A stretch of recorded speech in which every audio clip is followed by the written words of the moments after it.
If you grew up in the United States any time between the 1990s and the 2000s, you had one of these. A big blue 20% off coupon from Bed Bath & Beyond, stuffed in a kitchen drawer, probably expired, and you used it anyway because the cashier never checked. Everybody had one. The company mailed out so many of those coupons that they basically became a second currency for American households. But here is the part most people never think about. While shoppers were saving 20% on throw pillows and shower curtains, the company behind those coupons was making a very different kind of bet.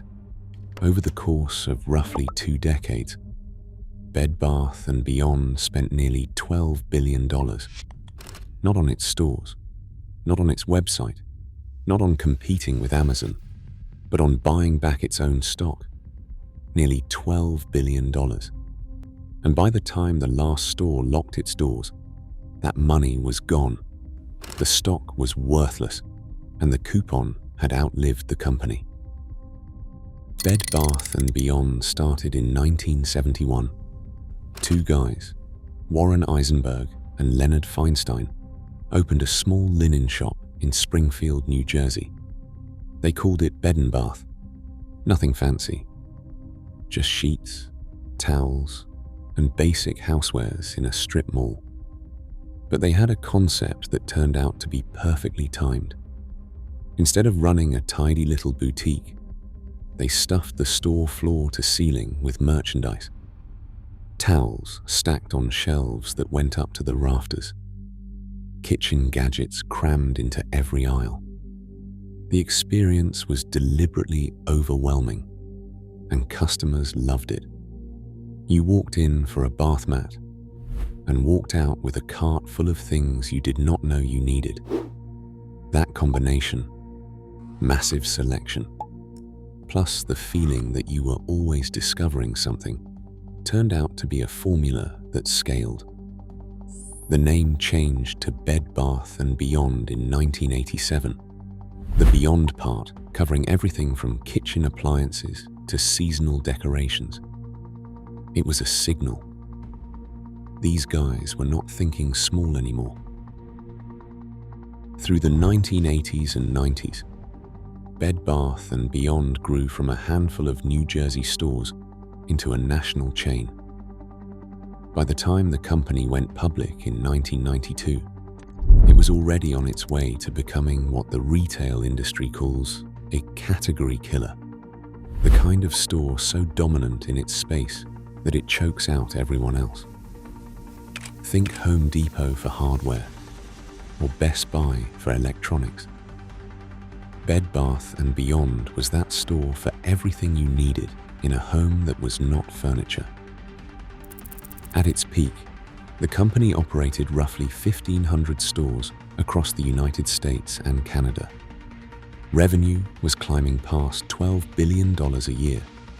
The stock price had been on a remarkable run, and the coupon, that blue mailer that showed up in every American mailbox like clockwork, was the engine. It got people through the door. Once they were inside, the cluttered treasure hunt layout did the rest. But the world outside those stores was changing, and Bed Bath & Beyond was not changing with it. Amazon was rewriting the rules of retail. Target and Walmart were upgrading their home goods departments, offering cleaner stores, competitive prices, and the convenience of buying everything in one trip. Meanwhile, Bed Bath & Beyond stores were starting to feel dated. The same cluttered aisles that felt exciting in 1998 felt chaotic by 2010. Shelves were dusty. Lighting was harsh. The layout had not been meaningfully updated in years. Shoppers who once enjoyed the treasure hunt started going online, where they could find the same products without fighting through a wall of scented candles to reach the checkout. And the company's online presence was almost an afterthought. While competitors poured billions into e-commerce platforms, Bed Bath & Beyond's website felt like it had been built in a weekend. Shipping was slow. The mobile experience was clunky. For a company with $12 billion in annual revenue, it was a strange place to be cheap. Customers who might have been willing to pay full price for the convenience of buying online were instead going to Amazon, where they could get the same blender delivered to their door in 2 days. But the company was not being cheap everywhere. It was spending aggressively, just not on its stores or its digital future. And this is where the story turns from a slow decline into something more specific, more avoidable, and a lot more expensive. Starting around 2004, Bed Bath & Beyond began buying back its own stock in enormous quantities. Share buybacks are common in corporate America. The idea is straightforward. A company uses its cash to purchase its own shares on the open market, which reduces the number of shares outstanding and, in theory, makes each remaining share more valuable. When a business is healthy and generating more cash than it needs, buybacks can be a reasonable way to return value to shareholders. But Bed Bath & Beyond was not just returning spare cash. It kept buying shares even as the core business was starting to soften. And then it started borrowing money to do it. In July of 2014, the company took on $2 billion in debt specifically to fund more buybacks. $2 billion borrowed, not to renovate stores, not to build a competitive website, not to improve the supply chain, but to buy its own stock at prices that, looking back, were wildly inflated. The logic at the time was that the stock was undervalued and the buyback would boost earnings per share. But earnings per share is a ratio, and when you shrink the denominator by buying shares while revenue stays flat, the number goes up, even if the business is not actually getting better. It is financial engineering, not growth. And Bed Bath & Beyond kept doing it, year after year, pouring cash and borrowed money into the stock market instead of the stores that generated the cash in the first place. CNN later called it the $11.8 billion mistake. That is roughly what the company spent on buybacks over the course of almost 20 years. Nearly $12 billion that could have gone into store renovations, e-commerce infrastructure, supply chain improvements, or simply staying competitive with the retailers that were eating its lunch.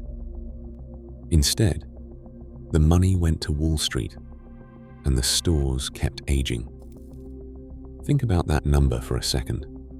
$12 billion is enough to have rebuilt every single one of those 1,500 stores from scratch and still have billions left over for a world-class online platform. The company chose not to. It chose the stock price over the shopping experience, quarter after quarter, year after year. By the late 2010s, the cracks were impossible to ignore. Same-store sales were declining. Foot traffic was dropping. The coupon strategy that had driven growth for decades was now training customers to never pay full price, which meant margins kept shrinking. The company was stuck in a cycle. It needed the coupons to bring people in, but the coupons eroded the profits it needed to invest in the stores. And the stores needed investment badly because the competition had gotten sharper, while Bed Bath & Beyond stood still. In 2019, the board brought in a new CEO, Mark Tritton, who had come from Target. Tritton arrived with a big plan to reinvent the company from the inside out. The centerpiece was a massive push into private label brands. what the industry calls owned brands. The idea was to replace many of the national brands on the shelves with Bed Bath & Beyond's own product lines, which would carry higher margins and give the company more control over its merchandise. On paper, the strategy made sense. Target had done something similar with great success. But Bed Bath & Beyond was not Target. Target had the foot traffic, the brand loyalty, and the supply chain to pull off a private label pivot. Bed Bath & Beyond had aging stores, a shrinking customer base, and a supply chain that was already strained. Tritton's team cut ties with established national brands that customers knew and trusted, replacing them with in-house alternatives that nobody had heard of. Shoppers who walked in looking for their favorite brand of cookware or bedding found unfamiliar labels instead. Many of them walked right back out. The private label push also damaged relationships with suppliers. Vendors who had worked with Bed Bath & Beyond for years suddenly found their products being dropped in favor of the company's own brands. Some of those suppliers had extended generous credit terms to the retailer. As trust eroded, those terms tightened. The company that was already struggling to keep shelves stocked now had suppliers pulling back, which made the stocking problems worse. Stores that once overflowed with merchandise started to have visible gaps. Empty shelves in a store whose entire identity was built on abundance sent exactly the wrong message. If your whole pitch to the customer is, "We have everything," you cannot afford to have nothing. Tritton was pushed out in 2022 after roughly 3 years. By that point, the damage was severe. Sales had fallen off a cliff. The company was burning through cash. The debt from those earlier buyback binges was still on the books, and there was no realistic path to pay it down. That same year, Bed Bath & Beyond briefly became a meme stock. Ryan Cohen, the investor behind the GameStop frenzy, disclosed a significant stake in the company, and retail traders piled in. The stock spiked. Social media lit up with predictions of a turnaround. Message boards were full of people convinced they could save Bed Bath & Beyond the same way they had pumped GameStop. For a few weeks, it looked like the internet might will the company back to life. But a meme stock rally does not fix a broken supply chain. Cohen sold his position. The stock cratered, and the company was left in worse shape than before. The brief spike had not fixed the stores, had not paid off the debt, and had not brought customers back. It was a symptom of how disconnected the stock price had become from the actual business underneath it. If you are finding this useful, hit subscribe. We break down stories like this every week. On April 23rd, 2023, Bed Bath & Beyond filed for Chapter 11 bankruptcy protection. But there would be no reorganization, no comeback plan, no new investor swooping in to save 1,500 stores. The company moved straight to liquidation. Going out of business signs went up. Shelves were picked clean. Employees who had worked there for years were given a few weeks' notice and shown the door.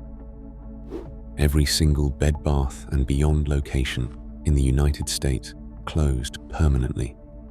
A company that had been part of the American retail fabric for over 50 years, that had survived recessions and industry shifts, and the rise of big box competitors, was done. Not restructured, not downsized, liquidated. The brand did not disappear entirely.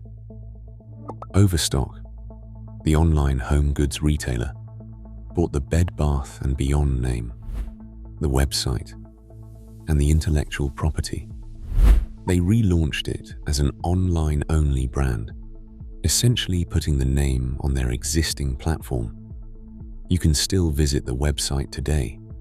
You can still buy towels and kitchen gadgets under the Bed Bath & Beyond name. But the stores, the shopping experience, the Saturday morning trip where you wandered the aisles with an expired coupon and left with a cart full of things you did not plan to buy, that is gone. The autopsy on Bed Bath & Beyond is not complicated. A company that was generating enormous cash flows chose, year after year, to funnel that money into its own stock instead of its own future. Nearly $12 billion in buybacks over roughly 2 decades. $2 billion in debt taken on specifically to buy more shares. Meanwhile, Amazon, Target, and Walmart were spending that kind of money on the things that actually keep a retailer alive. Better stores, faster shipping, smarter technology.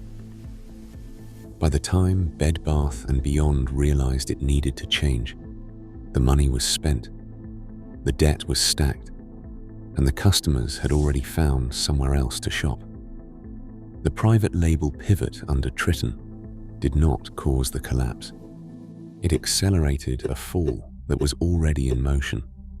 The cause of death was the 2 decades before Triton ever walked through the door, when a company sitting on top of billions in cash decided again and again that the best use of that money was buying its own stock at prices the market would never see again.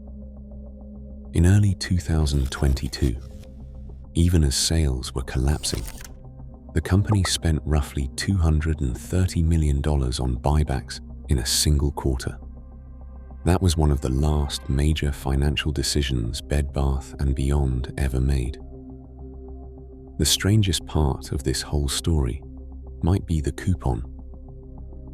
That 20% off blue mailer that every household in America seemed to have. The company that printed it is gone. The stores that honored it are bulldozed or converted into furniture outlets and spirit Halloweens. But the coupon is still out there, still floating around in junk drawers, still tucked into the back pages of coupon binders, a small blue rectangle that outlasted the $12 billion company behind it.